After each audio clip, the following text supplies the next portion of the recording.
welcome back to my channel. So guys, today we have a very special video planned for you guys today. So guys, today we're going to be reacting to, you guys want from the title and thumbnail, the complete Pixar series 2022. So guys, we're going to be watching this video. And guys, the person who made this is super kind, but I'll be linking this video in the description if you guys want to watch the full video. I am going to be pausing and talking about it. And guys, I did watch like all of the Pixar movies. I didn't watch Brave yet and Lightyear, but I'll try my best. So, no further ado, let's get right into it today with it. Alright. Here we go. Hey brother! Guys, back in 2012, we made a video called The Pixar Theory, and unbeknownst to us at the time, it would change our lives, this channel, and the music industry forever. I don't know how the music industry. Guys, if you guys don't know what the Pixar Theory is, I'm gonna explain it real quick. He'll probably explain it better. So the Pixar Theory is basically like how every Pixar movie's connected in a specific way. So, but Monsters Inc. is connected to Toy Story. WALL-E is connected to a Bug Life, like stuff like that. So, you're gonna be reacting to the Pixar Theory. I'm so excited to make this video, guys. Let's just continue. Everything is part of the Pixar Theory. Okay, definitely not the music industry, but it is available on iTunes if you're interested. But since then, anytime Pixar has produced a new movie, we have... Here is the Pixar song if you guys want to watch it. Yeah, so he made it like how Luca fits in, how Finding Dory, how Turning Red, how Toy Story 4, how Cars 3 fits into the Pixar Theory. So you guys will be fun to go with this video. Produced a new video to add that chapter to the Pixar Theory, explaining how each new movie fits in. But hey, we get it. Maybe you missed one or two of those videos over the years. Maybe you didn't see every single Pixar movie. And with I did. Yes, I did, guys. 26 different movies out now, it can be hard to keep track of every single 28. Now 28. thing. So today we're simplifying things and making a brand new, updated, complete Pixar Theory, including everything from Toy Story through Lightyear. Yeah, Elemental didn't come out yet. Exact 2 didn't come out yet. And Elio. It might make it up there like Inside Out 2 fits in. How does Elio fit in? How does Elemental fit in? So yeah. Which turned out to just be a movie inside of Toy Story. That's how Lightyear fits in. This is the Pixar Theory.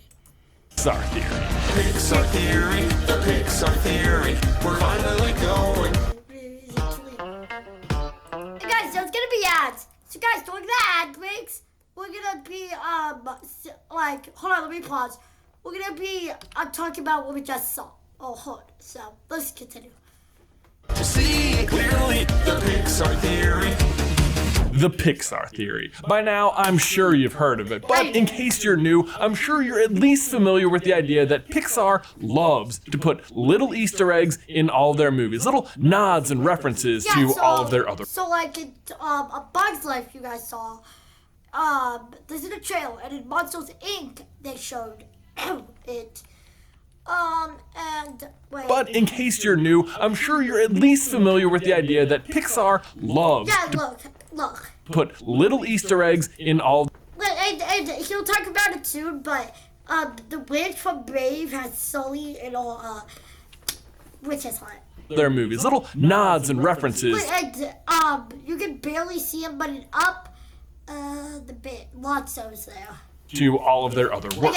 The Pixar Theory is the idea that all these little Easter eggs are more than just nods and references and winks at the audience. They are proof that every single movie Pixar creates exists in the same universe, on the same timeline. So, for example, you can see Riley from Inside Out at the aquarium in Finding Dory. So they must. Yeah, You can. must exist in the same place, right? And then in Finding Nemo, you can see this kid reading a comic book of The Incredibles, and there's a Buzz Lightyear at his feet, so I guess Toy Story is in there as well. And then speaking of The Incredibles, you can see Duke Kaboom in Jack's room right here. So That's in Incredibles too. Incredibles are looped in as well, and you can see how it all builds on itself. But the real part of the Pixar theory is realizing that if it's one universe, then there must be a through line, a plot that's happening across time, and what is that plot? And as ever, I think it's important to point out that we did not invent the Pixar theory. It was originally introduced to the world by a man named John Negroni. He actually even wrote a book. Yeah, there was a book called The Pixar Theory. We basically talk about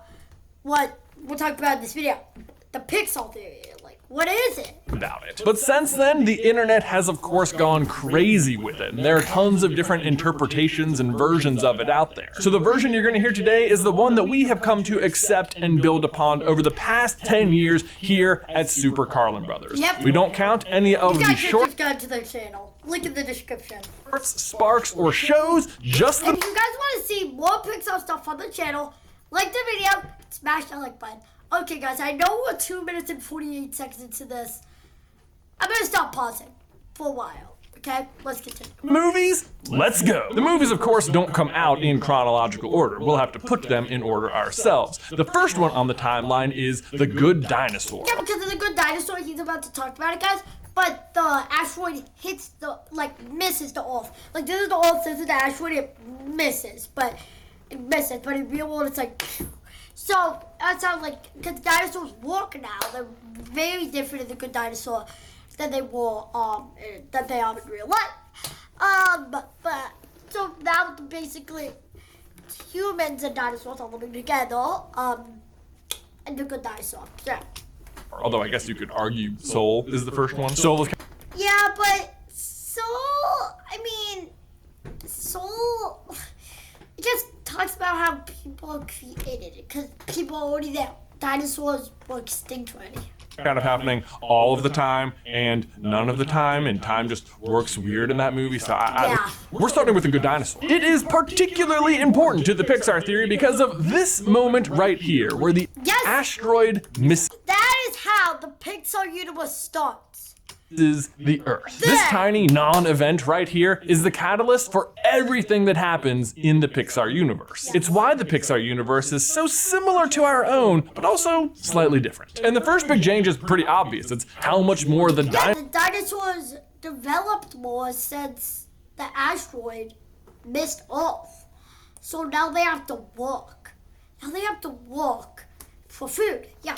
Dinosaurs were able to develop since the asteroid missed. Arlo and his family have developed intelligence, agricultural practices, they're building homes, they farmed the land. But Yeah, they have to, walk now instead of, do dinosaur stuff, hunting and stuff. as they say in Brave, you can't escape your fate. And Yeah. so even though the dinosaurs bought themselves a couple extra million years by the asteroid missing, they're still doomed. Not by an asteroid, however, but simply by weather, which in the movie is already the weather in The Good Dinosaur is crazy.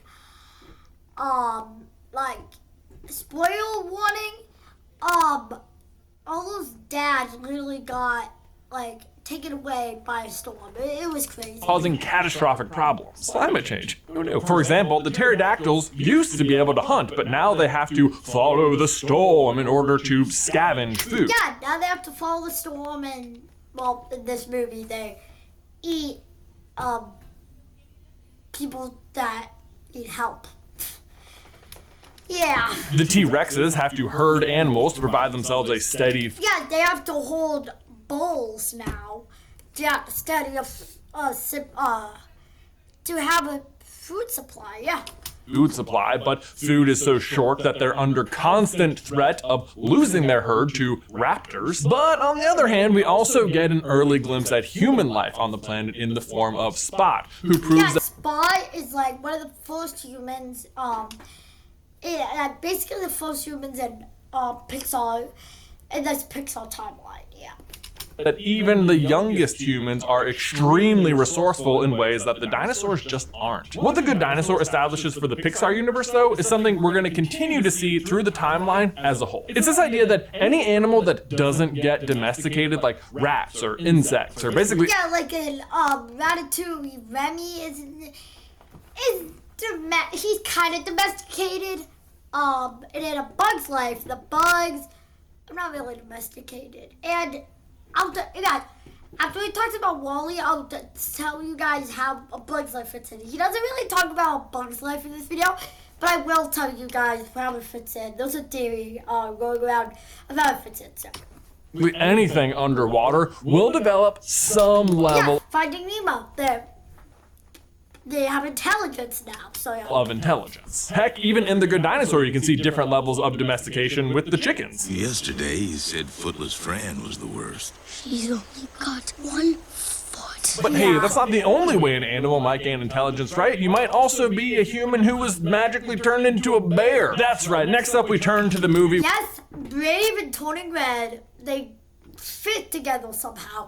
He'll talk about it more. With mother-daughter strife, where the main character has red hair when someone gets turned into a giant bear. I'm speaking, of course, of Brave. I know, can you believe it? Brave Turning Red! Isn't it weird that somehow there is more than one movie with this exact plot? Well, not if Yes, you understand. because in Brave, the mom, whatever her name is, mom gets turned into a bear, or sister, I really know, I haven't watched Brave. I'll definitely watch it before I go to Disney, guys. In Turning Red, Maeve got turned into a bear because it's like, thing happened with the red moon, pandas, I don't really remember.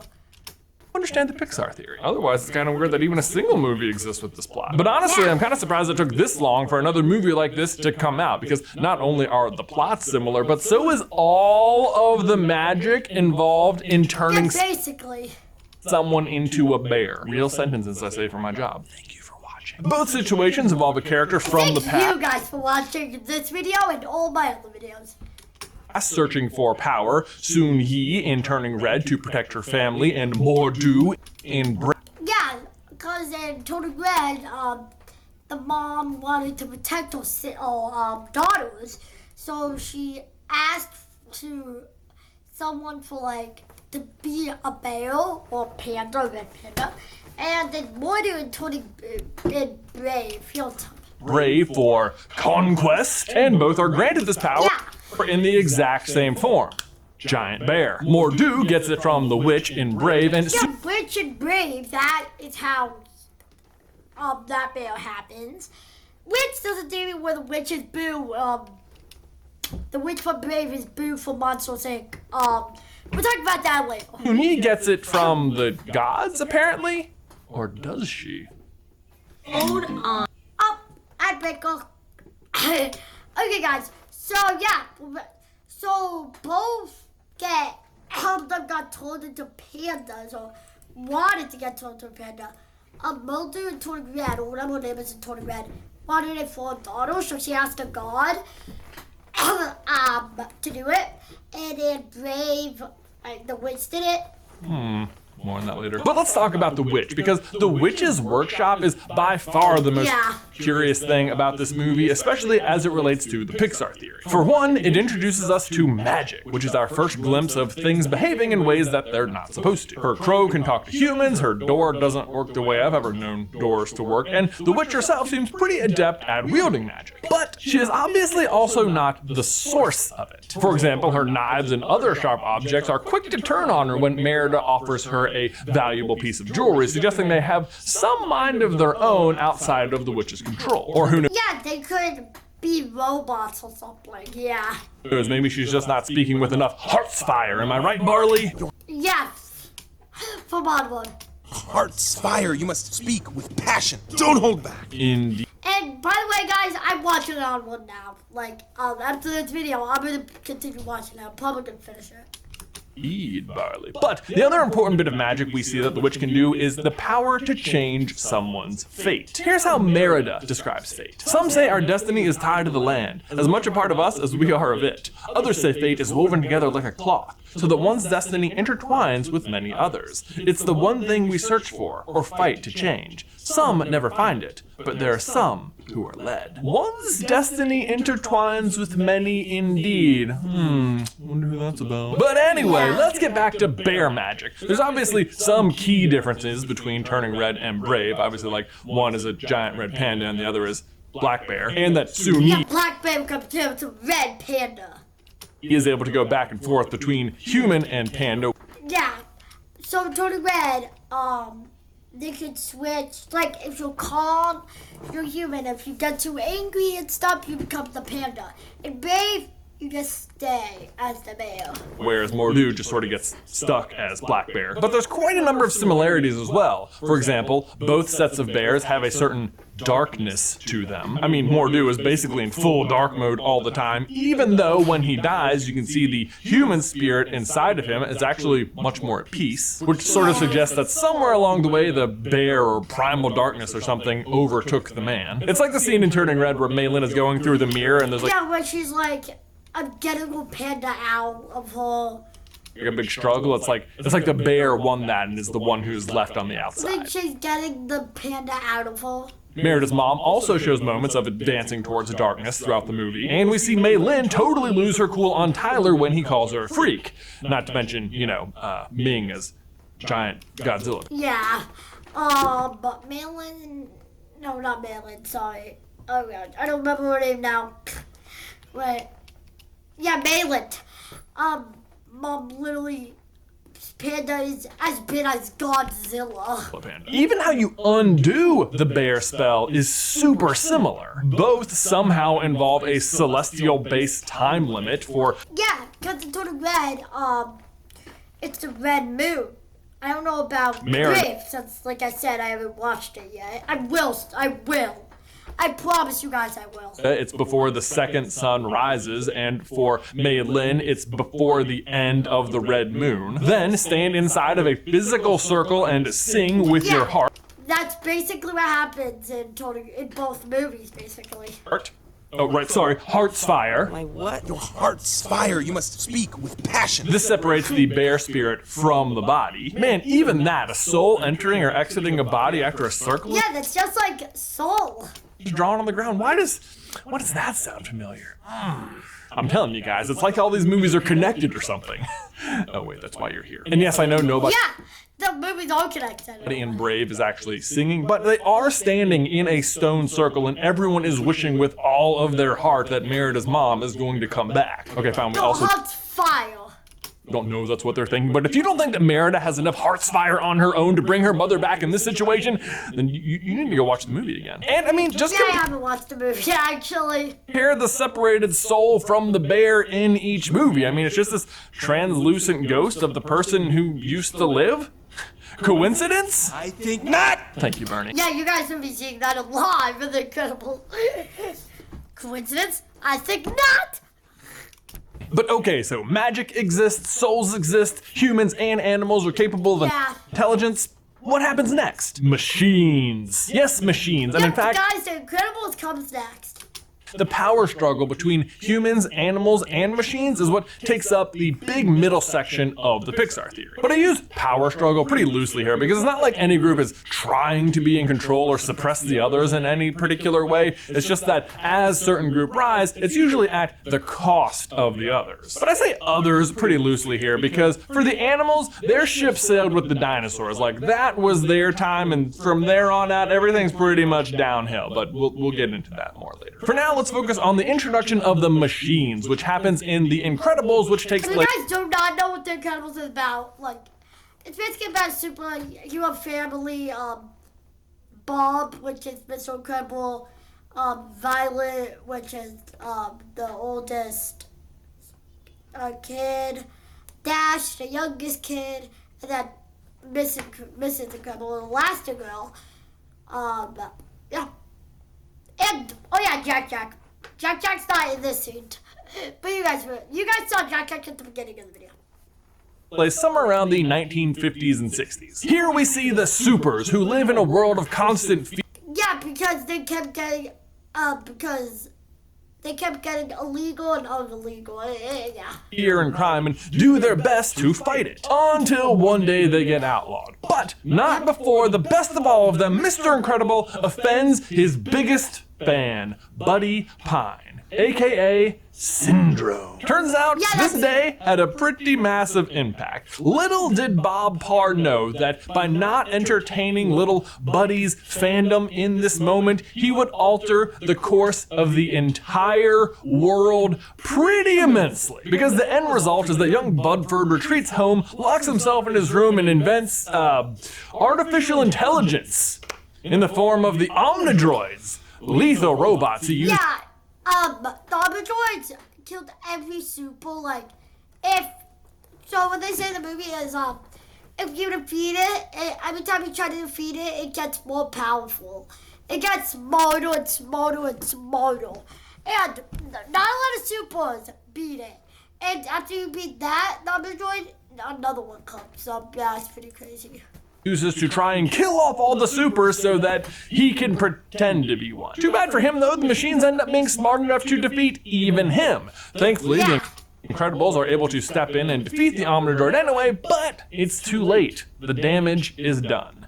AI has been introduced to the world. And this event marks the beginning of the end for the humans in terms of power on the planet for quite some time, and even marks the beginning of the end for the end of magic on planets. Yeah, so there's no more magic and no more power for humans on planet Earth. I'll come back to that one. However, despite this being the spark that lights the flame, the humans don't lose power immediately or anything. Interestingly, the animals do start to emerge as a bit of a power, but never really take the driver's seat. Well, except for that one time when Dory literally drives a truck off a cliff. I mean, I know it's a movie about talking fish, but for some reason, this moment I feel like is really where they, jumped the whale shark. Nailed it. They literally did it, though. Meanwhile, on the other side of the world, though, another movie is happening around this time. Luca. Now, if you recall, Luca is happening. You guys don't know what Luca's about. It's basically about two sea monsters, Luca really about Luca and his friend Alberto. Both. I don't really know how to say his name. But anyway, the sea monsters and humans are not friendly to each other. So the humans try to kill sea monsters. So but Alberto and Luca go on land and meet this girl, I think Julia. And there's a race in this world. And at the end, it started raining and the criminals got shown, and then they found it, and then since Luca and Alberto was nice to Julia, but Julia was a human, the other people were like, you know what? Let's see monsters and be in this world. I don't know.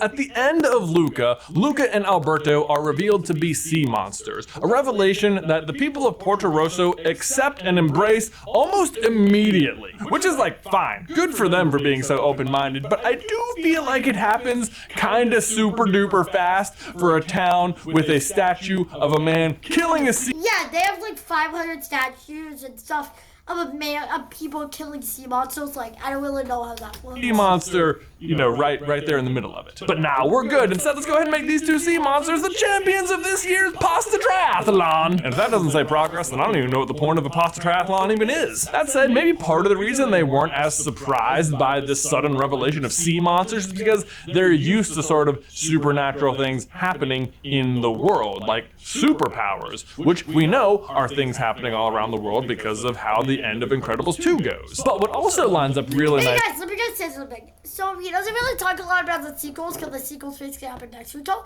So Incredibles 1 happened right next to Incredibles 2, basically. Same with Toy Story. And basically it's out to too. Yeah. Nicely for Luca in terms of the Pixar theory is the cleanliness of the water. I mean, sure, Alberto is littering up a storm at the beginning of the movie, but for the most part, it's very clean, which is in harsh contrast to Pixar movies taking place closer to present day. Yeah, because in Finding Dory and Finding Nemo, the waters are polluted. There was so much garbage and stuff like that we're getting close to WALL-E, but still. Where if you see underwater, it is horribly polluted anywhere it's near humans. And this is sort of a sure sign of things to come. But actually, let's take an even closer look underwater, because there's another bit of big consistency within the universe happening. You may have noticed that the fish in Luca are not quite as smart as the other fish we see like in Finding Nemo. Instead, they're more like sheep. So yeah, they're more like sheep than the fish. Like in Fish and Finding Nemo, like Nemo and Dory and Bubbles, they can talk, they got intelligence, they go to school. But the sheep in Luca, the fish in Luca do not talk. They do not have intelligence.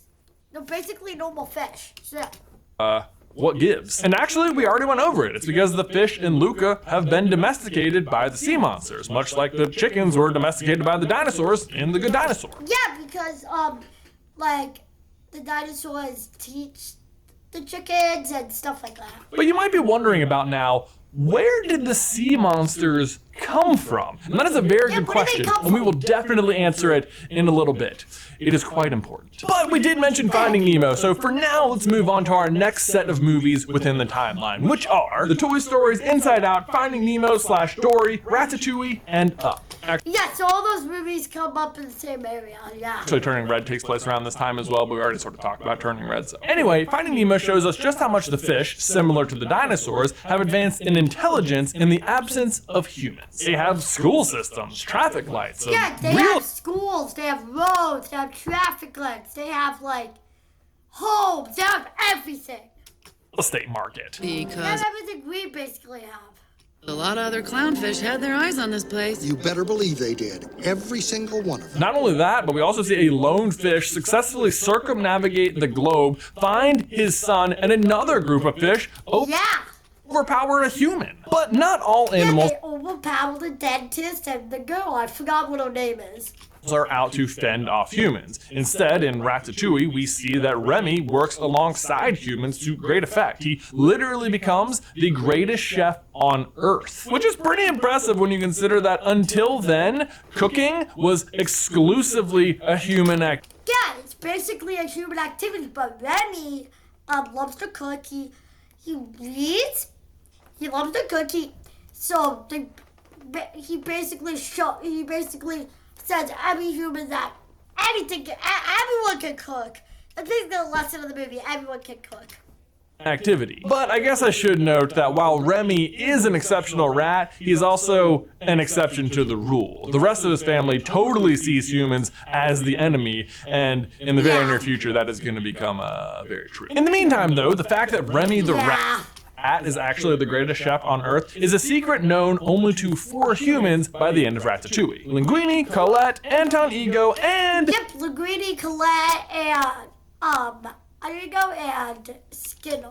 Chef Skinner. And Chef Skinner Yes. does not like Remy, and he promptly blabs So, yeah. to the press about the rats in the kitchen. And most people are just grossed out by this and decide never to eat there again, which I guess they can't anyway because they closed down the restaurant. But a very clever person may have noticed that the rats coincided exactly with renowned critic Anton Ego's review of Gusto's, claiming it as the best meal he ever had, and put 2 and 2 together. And, do we ever see anyone else being served food by animals?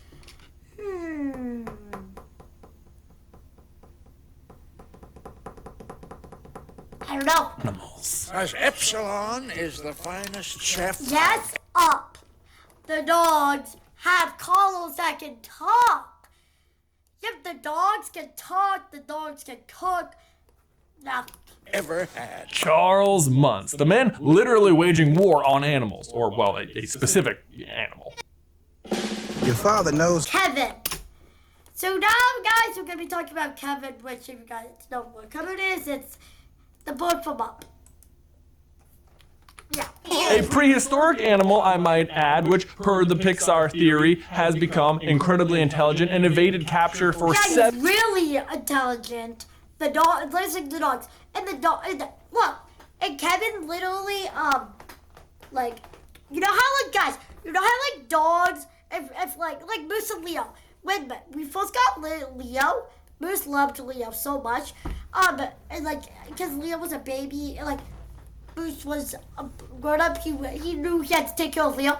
It's like a mother dog takes care of of her puppies. So basically like that. Then Kevin here, which is a girl, hugging and caring for Russell, and Russell is a kid. 70 plus years, and that's a painting captured from a guy who, by his 20s, already had a dirigible full of some of the world's rarest artifacts, and that's apparently not even half of his collection. But how smart is Kevin? I mean, he's up against Muntz, who recognizes the potential intelligence of his dogs and invents collars. Yeah, he has so much dogs, and he invented a collar where they can talk. That allow him to directly talk to them. But again, it totally fits. Animals like fish, rats, and Kevins, who have been ignored by humans, have developed intelligence. I like the Kevins. That's what his name. That's what the species are called, Kevins. While dogs who have been domesticated, like Buster in Toy Story. Yeah, Buster. I'm thinking about other dogs in the series. Even whatever they did the lizard and Onward. Have not. But Muntz seems to have found the bridge between the two and has hyper smart dogs capable of cooking food. They're really small. They can drive airplanes, just like what they're doing in this. Just like they're doing in this scene right here. It's crazy. And flying airplanes. Man, I tell you, Up is a weird movie sometimes. If it's even happening at all. Yes, it is. Full video by clicking the card. But Up is important as it does introduce some other big players to the Pixar theory, namely BNL, aka BNL, the stuff in Wall-E. We're getting to Wall-E. Hey guys, around Wall-E is where cars happen, the Bug's Life. Yeah. I'll tell you more about Bug's Life in a little bit. Large, the corporate face of the machine, quietly at work in the background since The Incredibles. If you don't know, B&L is actually the company that is trying to buy Carl's house and force him out of the city. I actually did not know that, guys. At the beginning of the movie. And B&L shows up a bunch in Pixar. I mean, most notably in WALL-E, but also here Wall-E. in Toy Story 3. Yeah, Toy Story 3, the B&L. If you guys can see right here on the battery, B&L. Where you can see that they produce the batteries inside of Buzz. And actually there's a bunch of little Easter eggs connecting Up and Toy Story. Like you can see Lotso and the little girl from Sunnyside in this room right here. The grape soda cap that Carl wears as the Ellie badge can be seen as a commercial in Sid's dad's room. And of course there's the infamous postcard on Andy's bulletin board from the mysterious Emma Jean, who I do not have time to talk about right now, but let me just say I spent the better part of my mid-20s investigating this unseen character and eventually took the question all the way to Pete Docter himself. It was a wild ride. But while we're on Toy Story and batteries, let's pause because it's our Pete Docter made it set out. First great example of one of the bigger concepts of the Pixar theory, which is how humans are used across it, which how humans work across Pixar. Is to say, as batteries. Yeah, basically. Sort of. It's more like the power of human memory. Yeah, human memories. Because without memories and the humans, the emotions can't do anything. Has the ability to bring things to life. But like, this is the answer for how toys. Yeah, in Toy Story. So they need to be played with to come to life. Yeah. Come to life and why they're afraid of being forgotten by their owners, because their owners are literally their life source. Yeah, because if they don't get played with, they die. They die if they don't get played with for a while. Coco actually gives us an extremely good breakdown for how this all works, and I'll explain that in a minute. But for now, just start thinking of humans as batteries. Where humans are, there is life. Where humans are not, there is not. At least when it comes to inorganic things like toys or machines or cars. On the other hand, when it comes to animals, humans' involvement is typically not so great. We get to see the start of the humans' real effect on the planet in Finding Dory, when Marlin, Nemo, and Dory find themselves. It's so polluted. Just look at ships, garbage over here. Potatoes, there's so much. Amidst a junkyard on the ocean floor. The pollution is vast, with little sign of life anywhere except for the occasional crab and giant bioluminescent squid. But really the trash is the important thing here, because it marks the beginning of the end for the animals, unless you're like an animal that like benefits by lots of trash, like I don't know, rats or something. Which, hey, look, Ratatouille is the next movie on the timeline. Hey, it is! What do you know? It's like these movies are connected or something, I swear. But we already talked about rats, so instead let's just move forward with the pollution to the point where it gets like truly out of control. For that, we have to fast forward about 100 years to 2105, where the humans have finally polluted the planet, apparently beyond repair, and have to leave in Wall. During that time, they go to B&L and like it's a fancy ship where there's so much stuff. Humans don't have to do anything. Robots are like taking care of the humans, and they send Wally robots to clean up the planet. B&L, our faceless, machine-driven corporation, has basically overtaken every aspect of life on Earth. Go to full autopilot, take control of everything, and do not return to Earth. And ultimately, they come to the conclusion that the planet is a lost cause, so they load up everyone on a bunch of star cruisers and send them into space until their little Wall-E robots can clean up the Earth. Which it turns out they never expected to work, so it makes you wonder why they made the Wall-E robots to begin with, but whatever, it worked out. Either way, they evacuate the planet and leave it unpopulated at all, or so they thought, for 700 years. And a lot happens in that time. Dang, God. Because with the animals dead and the Cars comes into play. The cars, it could have been radioactive. I don't really know. humans gone, who's left to inherit the Earth? Cars. The cars. Now you might think like, well, obviously cars doesn't take place on Earth, right? Like it's definitely some sort of alternate reality or... It does take place because in Cars 2, we see more places and we see Paris. They literally go to France, like... something like that. But no, it's definitely the same planet the humans were on. For one, it has all of the same places, and we get to see a lot of them in Cars 2. But it does bring up a lot of questions, like, how are the cars coming to life? Why do they all have personalities and names? Because, like, I don't really know. There's a theory that they, like, the last person who drove them when they left, that, like, they consume their personality of the people who drove them last. Seems similar to people from our time, just a little bit different. How could it be that they have their own timeline? That's with dates and stuff. Like if all of... My theory is that just like that, they have the same history of us. Stanley could be a real person that was the founder of Radiator Springs. I think he was the founder of Radiator Springs. How could it be that they have their own timeline? Yeah, founder of Radiator Springs, 1909. So they could have the same timeline as the real humans. Maybe Radiator Springs is a real area. That's my theory, guys. Comment down below if you think that theory is true or false. I think it's true. With dates and stuff. Like if all of Cars took place during those 700 years, how could they have a 1950s? Like even if they started their own timeline, that's too many years. You might be asking the question, are they artificial intelligence? Are they products of B&L?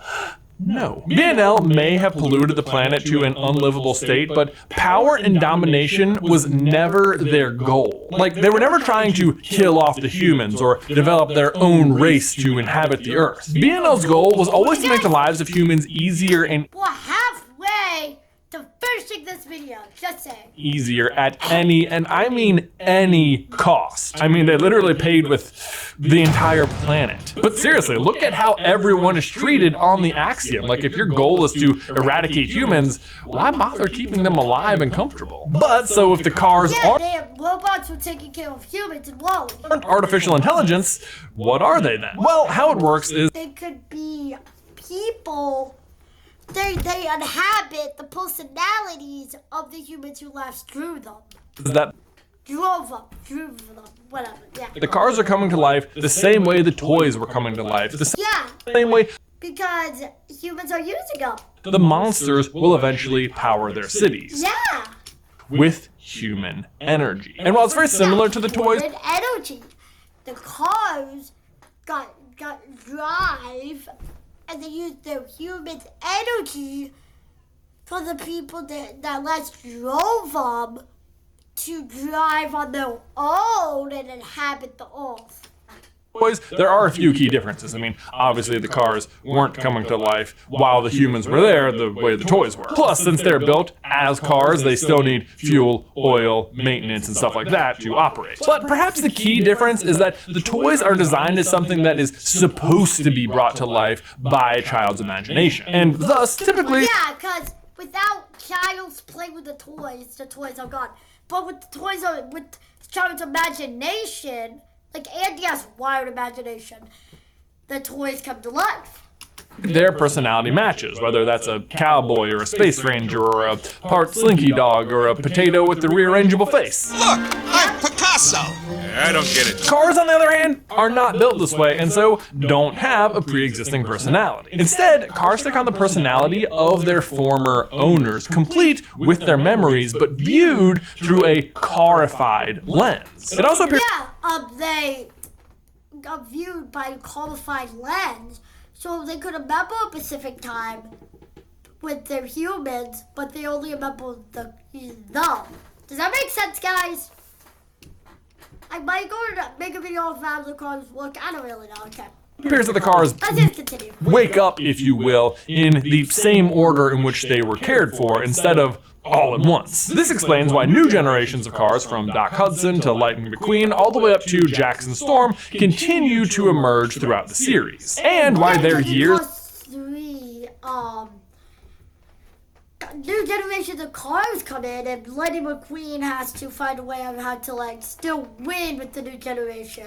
...in history seem to line up so well with our own. We actually even get a hint as to when the real Lightning McQueen would have lived as a human, thanks to this Band-Aid on the truck driver in Finding Dory. And actually, if you want to get like real deep in the weeds, we have a pretty good idea who that human was. The actor who played Buzz in the Lightyear movie. Full video by clicking on the card. Not Chris Evans, the in-universe Pixar character who was an actor that played Lightyear in the movie that like Andy watched. It's all very confusing. But if you're still confused about how the cars wake up, great news. Luca offers an almost perfect example for how this works. I'm sure you will recall in Luca the mystery of what happened to Alberto's father. Because we don't we don't really know. We could have abandoned him. I don't really know. Learn a whole lot about him other than that he used to live with Alberto in a tower above the water near town until he abandoned him. And while it's never confirmed, I feel pretty confident that Alberto's father's name was, of course, Bruno, as in Silencio Bruno. If you don't recall, Silencio Bruno is basically Alberto's don't listen to the voice inside your head, you only live once, let's drive this rickety Vespa off a cliff into the ocean and just generally ignore gravity. Yes, Alberto's crazy. Battle cry. And I mean, it makes sense because his dad probably used to tell him not to do such crazy gravity-defying stuff all the time. But having been abandoned, Alberto rebels by ignoring any sort of warning echo in his head and instead shout into the heavens, Silencio Bruno! Silencio Bruno! And this is not relevant because in Cars 2, there's a character named Bruno Motoro, who is the French crew chief of Raoul Sarul. And I'll be real, he is an exceedingly minor character, except that he is almost definitely the carified version of Alberto's father. And Yeah, that could be true because they have the same name. Silencio Bruno. Yeah. For a character that has almost no screen time, we actually know a surprising amount about him. He plays the accordion. Yep, he plays the accordion. With what? Likes romantic drives along the Seine, and his favorite movie is The Engine of Dr. Motoro. Plays the accordion with what? You don't have hands, but he did. Now, interestingly, The Engine of Dr. Motoro is a reference to the real-life movie The Isle of Dr. Moreau, which, and I could not believe this, is a movie about a man creating human-animal hybrids. You know, like, sea monsters. And get this, Seine might be a river in France, but it also has a second meaning as fishing net. And not just any kind of fishing net, but specifically this kind of fishing net that Alberto was almost caught in at the beginning of the movie. So the idea is that the human Bruno caught Alberto's mother, who, of course, above the water, just looked like a human. They fell in love, had Alberto, and then she died. Possibly at the hands of the townsfolk, who again have a statue of people hunting sea monsters in the middle of their town, which leaves Bruno to raise raise his son alone and away from town and above the water because he, of course, isn't a sea monster, which is why Alberto doesn't live underwater. The point is, the similarities between Bruno Motro's interests and the likely story of Alberto's father all but prove that this is how the cars come to life. Got it? Good. But oddly, if you can believe— they take possession of the people who drove the last personality. But that's not even the last connection between the Cars movies and Luca. You know what else connects them? Crabs! Because why wouldn't they? Crabs are weirdly important to the Pixar theory. Did you know? Yes, they can live in polluted areas. They can live everywhere. Oh, that crabs are the only non-carified creature confirmed to exist inside of the Cars universe? But it's surprising, right? Because didn't all the animals die off from the pollution caused by the humans, which is why the humans left? But it's actually not that surprising, because if you go back to that scene in Finding Dory when they're swimming around the junkyard, what is the only other animal they see? Crabs! Crabs! And in addition to fish, guess what else the sea monsters domesticated? Crabs! Crabs!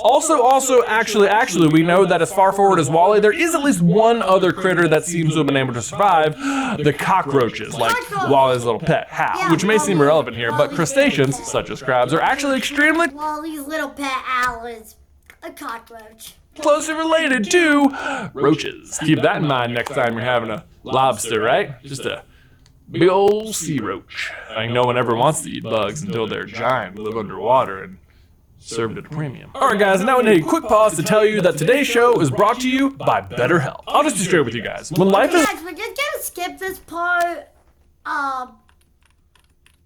You guys can watch the original video if you want.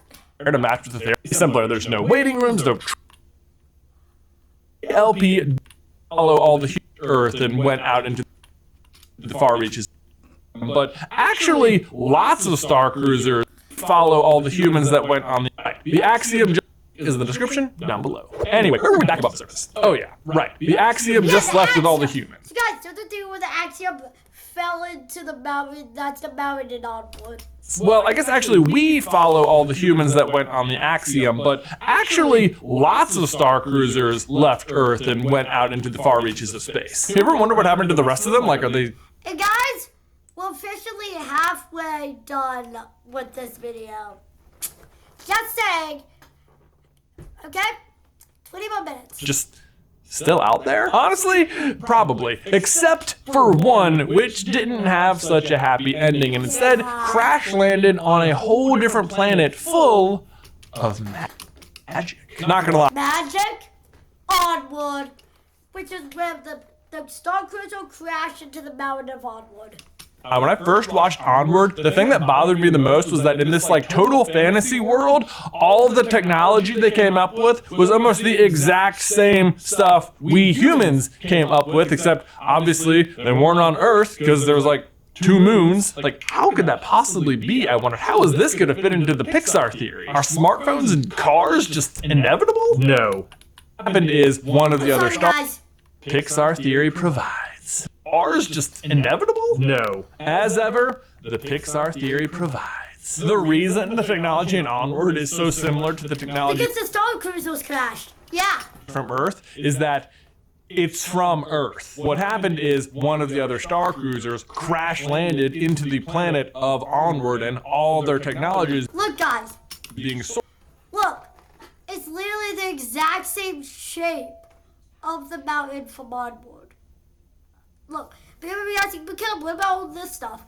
Well, mold and stuff could fall off too. Like in the crash, these parts probably fell off and like broke apart, and mold happened. So yeah. sourced from that Star Cruiser, which is just packed to the brink with the peak of human technology. And I mean, this makes sense, right? Like if a giant spaceship crashed into the middle of your magical utopia, you'd have to explore it and figure out like where it came from and what all of its secrets were. Right? And guess what? Telling people where it came from is one of the functions we know the Axiom can do. Not only that, but it's also equipped with powerful AI that can tell them how to do and build most things. And if only where it came from, powerful AI that can tell on your planet, you can see why most things. And if only a few beings are capable of magic on your planet, you can see why adopting technology that makes life easier for every troll, gnome, elf, dwarf, mermaid, and any other creature around would be preferable. But that is why the cars, planes, highways, snacks, infrastructure of the entire modern world and onward is so similar to Earth's. I mean, heck, they even have the same brand of triple dent gum. I guess they just couldn't be bothered to think of a new one. Triple dent gum that makes you smile. Triple dent gum didn't last a while. Stuck in their head Sorry, guys. forever. Epic! Alright, guys, now. So basically, magic worked with Onward. There's no more magic because the axiom fell. Yeah. This again? But it really should be no surprise. Yeah. Axioms are products of BNL, and they are not shy about suggesting how you should treat Sorry, guys. I've accidentally skipped. Sorry. Oh no. their products. But you might be thinking, whoa, if BNL is so pervasive, then shouldn't we see like a BNL logo somewhere, like at least a tiny sticker? No, I thought so too. But instead, where you need to be looking is the horizon, where you can see proof of the crashed starship. Yeah. That's literally it.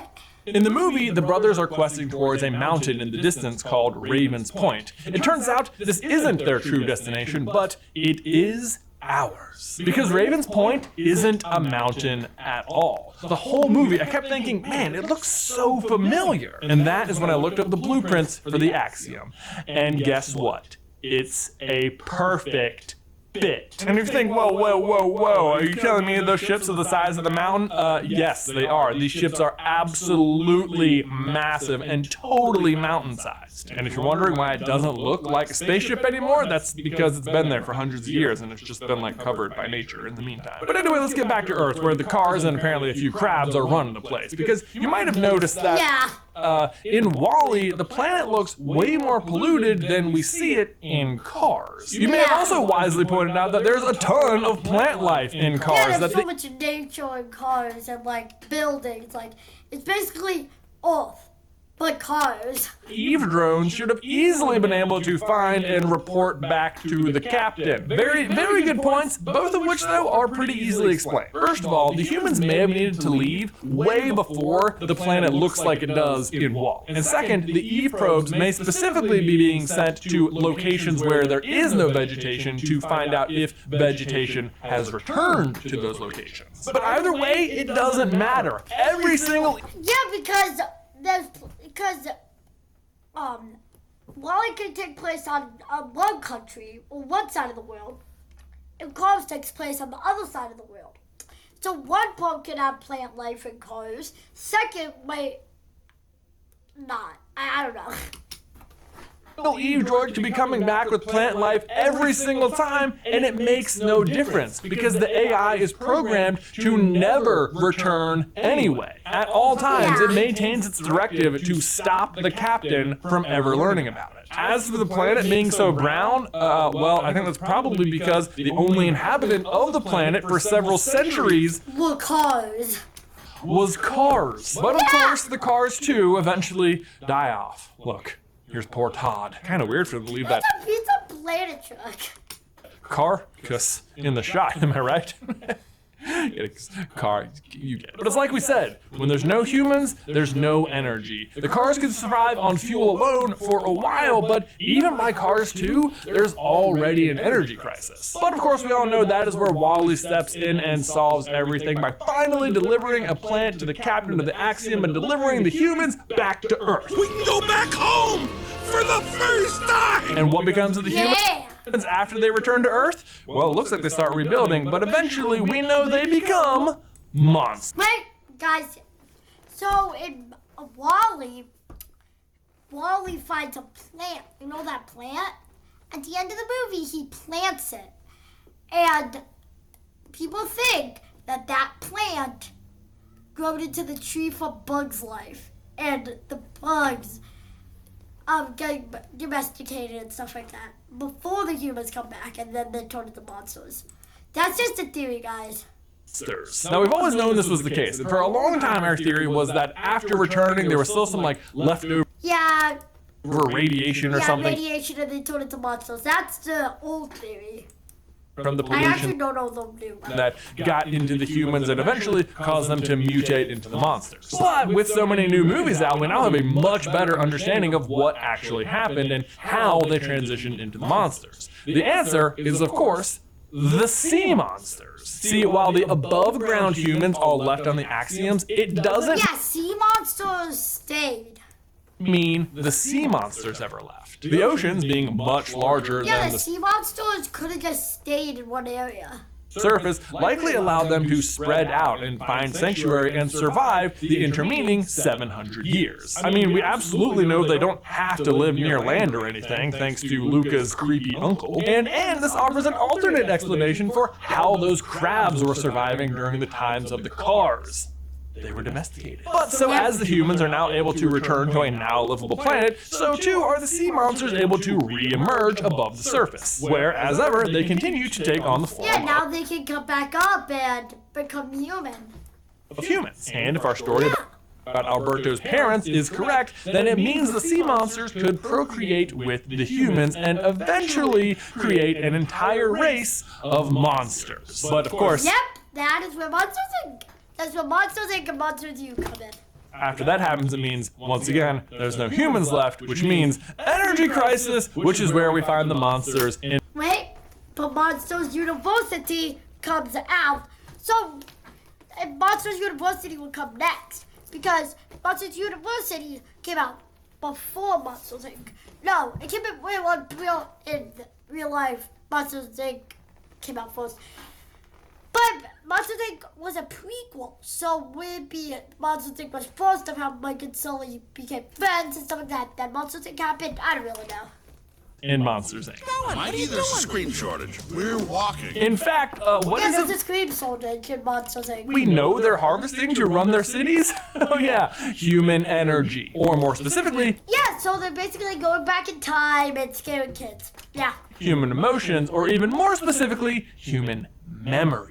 Yes, Yeah. here we go. At last we can explain how humans as an energy source works. Oh, but wait, weren't you going to tell us about how the sea monsters came to be in the first place?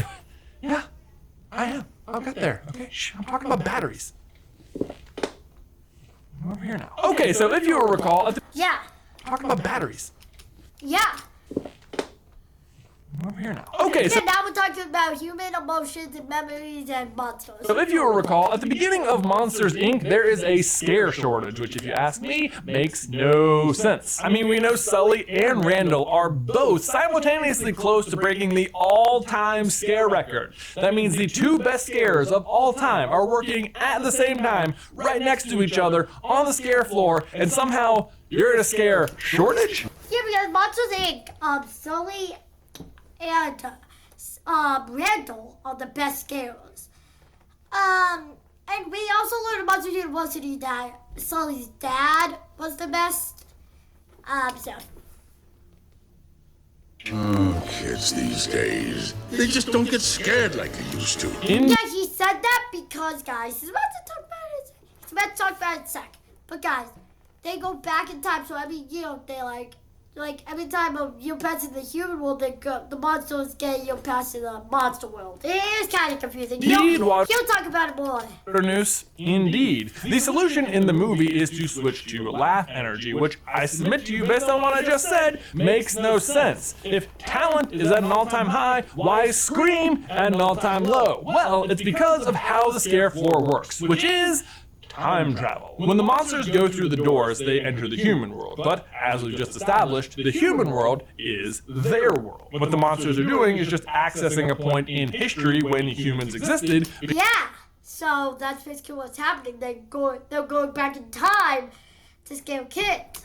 Because, as ever, they need human energy to survive. As such, when they travel back in time to scare the kids matters, and we have a pretty good idea when they're traveling back to, thanks to some of the posters and toys in the kids' rooms. Namely, all these actual posters promoting the opening of Disneyland back in 1955. Yeah. So Monsters Inc.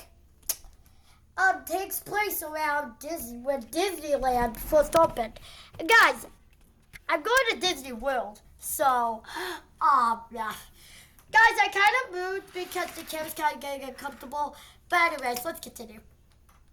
We also have this Jessie doll in Boo's room, which would have come out alongside of Woody's Roundup, which also came out in the 50s and was super popular until... 2 words. Sputnik. Which, for the record, went to space in 1957, so right on cue. But here's the monster's problem. They're only ever able to travel back in time a set amount of time, meaning that as time progresses forward in their Guys, we're almost 10 minutes left of this video! world, it also progresses forward in the human world at the same rate. So, for example, let's say it's the year 3050 in the monster world and they're traveling back to 1950. Then, in 3051, they'd be traveling back to 1951. So when Waternoose says, kids just don't scare like they used to, it's because he's up against the ever-changing nature of the kids in the human world. Interestingly, back on the human reign portion of... Because they're going back in time and every year they go forward back in time. Yeah. Of the timeline in the 1940s is also when the supers were at the top of their game. I'm at the top of my game. Yeah, before they got supers became illegal. They were at the top of their game. Helen says that in an interview 15 years prior to the events of the movie in The Incredibles, where the need for the supers has all but evaporated, which explains why scream energy is fading and laugh energy is rising. Because it's the same time that Syndrome introduces AI into the world, which we know then goes on to make everything way, way, way easier for the humans moving forward. Prior to that, though, the supers were required because they were in constant danger all the time. It makes sense that scream energy was what they needed because fear was in constant supply. But over time, joy, not fear, becomes... Yeah, fear, no more. Joy, yes, yes. So scare energy was falling and laugh energy was rising. the dominant emotion. Do you see where we're headed? Yeah, inside out. And this is exactly what we see inside of Riley's head. Like, if you look at her long-term memory, it's mostly joy back. Yeah, it's mostly joy. There's like 1, 2 angers, 2 disgust, 1 feel, 1 sadness, 2 sadness. Not a lot of feels. Back there. There's literally just more joy to harvest from these kids because they have more happy memories. And memories specifically, not emotions. Emotions just color the memories. Inside Out also explains why children are better targets than adults for harvesting the energy. Because for the most part, all of their memories have just a single emotion. But when they get older, they have more complex and mixed emotions. Yeah, when they get older, they have mixed emotions, which is what happens in Inside Out 1. And happens in Inside Out 2. Emotions, which would obviously be harder to harvest. And boy, let me tell you, since the last time we did a complete Pixar theory video, I have personally had 3 kids, and that is absolutely true. They feel 1 emotion at a time at 100% and nothing in between. Inside Out also introduces us to the character Bing Bong, whose death is quite powerful. Yeah, Bing Bong's death was really powerful. He was Riley's imaginary friend, and now Riley can never remember him again, and that's kind of sad. In Riley's mind, Bing Bong was a real being, not just a memory, so he's able to walk around freely rather than being contained inside of just an orb. But he still spends most of the movie in this in-between state. He's a memory that's never called upon, but he's also not entirely forgotten. And as such, he just sort of continues existing until eventually he falls victim to the memory dump. And oddly, this exact phenomenon is the driving force behind the entire plot of Coco, which is why it should come as no surprise. In Coco, if someone forgets your memory in the skeleton world, you also die. So yeah. At all that the City of Dead just looks like a much grander version of the inside of the human mind. The difference, of course, being that instead of looking at a single little girl's memories, we're now looking at the memories of several generations of the people of Mexico. And yet, the rules are pretty much the same. Once a year, as long as your family puts a picture of you on their ofrenda, you're able to cross over into the living world to receive gifts. This is similar to a memory being called up to headquarters. But either way, a friend or not, as long as just 1 memory orb of you exists in the mind of any person anywhere, you'll still be allowed to wander around freely in the City of the Dead. 1 orb is all you need to keep you alive in the afterlife. You know what I mean. But if you are completely forgotten, then much like Bing Bong, you experience the final death. And yeah, that's the final death. In Coco. Right there, the concept of being remembered is the very point of the Pixar theory. To actively remember those who came before you, to look to the past as a guide for the future, because those who are not forgotten are not really gone. And once you're aware of it, you'll start to notice this theme permeates basically every single Pixar movie. In Toy Story, the toy's greatest fear is being forgotten by their owner, because if they are, they'll die. I mean, look at Wheezy. He's sick because he's near... He's almost gone. Like, he's sick, he's all... Because Andy never plays with him, so that means Wheezy might die, and... Yeah, that's a toy's biggest fear. And the prospector is seeking a kind of immortality by being in a museum. Bob Parr is afraid that if everyone just forgets the old days, then Mr. Incredible, his former self, will truly die too. Marlin's quest to save Nemo is as much about remembering his wife as it is rescuing his son. Then we have Dory, who has short-term memory loss and spends an entire movie showing just how tragic forgetting can be. I mean, she could have found her parents and not even realized. Arlo is controlled by the guilt and memory of his father's death and fears he'll never make him proud until his ghost appears and tells him he's him and more. Barley is also controlled by his worst memory of not saying goodbye to his dad, while Ian is driven forward by the desire to have any memories with his dad. In Ratatouille, Gusteau's memory is being trashed and dragged through the mud, and Remy is out to set it straight. Joe is convinced the only way he can matter to anyone is as a great piano player, and instead isolates everyone who matters to him. Carl can't let Ellie's memory die and carries it around as literal baggage until he's saved by remembering what he loved about her and how she'd want him to live. The Cars, on the other hand, as machines, are starkly not concerned with being remembered. Doc and Lightning both scoff at legacy, and it almost seems like Otto is going out of his way to prevent humans from remembering where they came from. But then there's also Wally, whose love of humans and active remembering of them brings to life a little plant. I mean, how else are you going to explain to me that the only plant anywhere near him managed to grow inside of A Bug's Life? That's a theory, guys. Like I was saying, only like around the 20-minute mark. There's a theory where that is the play for Bug's Life. A refrigerator with no access to sunlight or water. It's almost like Wally has a soul. Oh, you think Wally is who 22 landed into? Cool. I mean, 22 was on Earth for one day and they spend the entire time just collecting junk. And what does Wally do all day? Actually, on that note, as soon as the captain starts remembering Earth and all the passengers on the Axiom start remembering Earth, guess what happens to Earth? Plants everywhere! Yeah, because now the humans are loving Earth, they remember Earth, Earth is living again. Just like in Toy Story, if someone remembers a toy, they get back to life, and someone remembers yeah. But while they had forgotten about it, but finally, that brings us back to Brave, right where we started, where the greatest right where we started, guys. Memory of them all lives in the witch's hut. On the back of her door exists a carving that has absolutely no business existing in medieval Scotland. And yet, there it is. Sully from Monsters, Inc., guys. Sully, that is him. That is Sully from Monsters, Inc., guys. Is a carving of Sully. This is because the witch is not just some random old lady. The witch is Boo. Yeah. Yep. Guys, that's the theory about the witch is Boo. I might react to a video about that soon. I don't know. But guys, we found a lot out. It's almost ended of it. So, yeah. The witch, it might be Boo, guys. Oh, you need more proof? Well, for one, she's obsessed with bears, and Sully looks like a giant bear, and that might be how she remembered him if you a bear. He's a bear. Only ever knew him as a little girl. Two, she has a carving of the Pizza Planet truck right here. Like, what? How would she even know what that is if she isn't from the future? And three, where did Sully come from when she was a little girl? A magic door. And what does the witch have on her hut?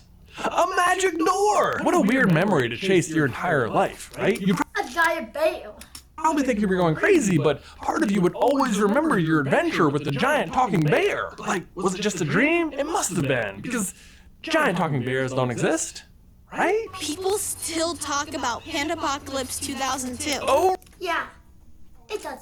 Hold on, guys. right, but they do. And can you imagine how the news of Pandapocalypse 2002 would affect the then adult Boo? Discovering that this kind of magic was in fact real? Boo would be roughly 47 around that time, just the age to have a teenage child, likely of Asian descent, probably dressed in flowers like her door, because that's how people dress their kids, right? But I gotta tell you, sounds a whole lot like Mei Lin's friend, Abby, which bad news means that adult Boo not a fan of Four Town. I called it stripper music. Which I guess to be fair doesn't mean. That's just my Grammy. But it does Sorry. likely mean she would That's just my Grammy. And anyway, you guys. Well, so and now that we're talking about Tony Bad with Pandapocalypse 2008, talking bears. You would have tons of liberty to ask Mei Lin's family about the events of Pandapocalypse 2002, since her daughter would have been very directly affected by it. I mean, at bare minimum, she would be able to learn a lot about bear magic, which is the exact kind of magic we are interested in. Yes. And going back to her wood shop, does the amount of wood carving not kind of resemble the giant red panda shrine? And if she discovered time travel as well, which not for nothing is neatly laid out for her in the in-universe film of that time, Lightyear. Sucks. How long were we gone? 22 years, 19 weeks, and 4 days. Then she could have actually been the Wow. Yeah.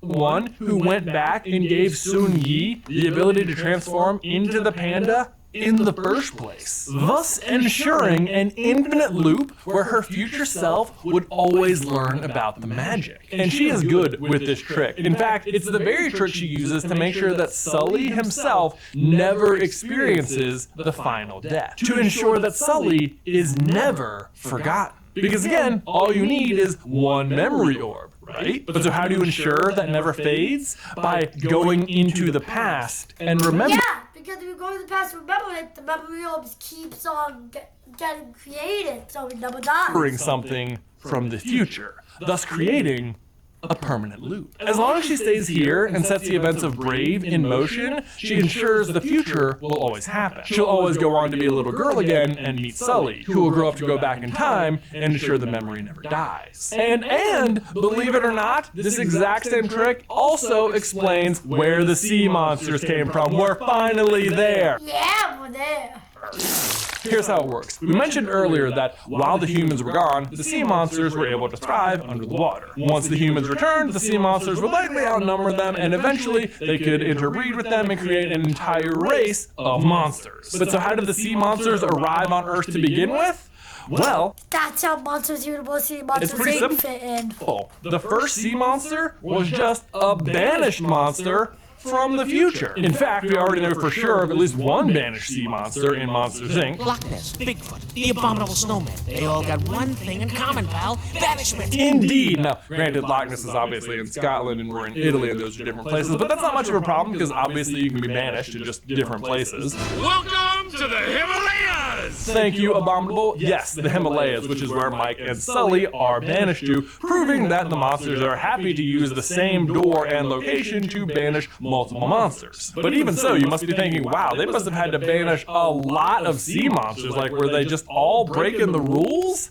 No, don't forget, the sea monsters all share one particular condition that would likely be a massive concern for the people of the monster world, which is that above the water, they look like humans. And we all know how the monster world treats humans. 2319! We have a 2319! So really, banishment might Not 2319. not be the right word. It's more like relocation, which then would also be explained why you'd be banished to the Italian Riviera. They're not trying to punish you for looking like a human above water. The people at the top know you're not actually a threat, but obviously you can't live here, so just live in this nice place. We'll even send everyone else who's just like you to the same place. But once again, it's an example of how the future ensures the present, or the past, depending on how and when you want to look at it. But the point is, it all leads to the same future, and that future is Sully, and his memory will never be forgotten.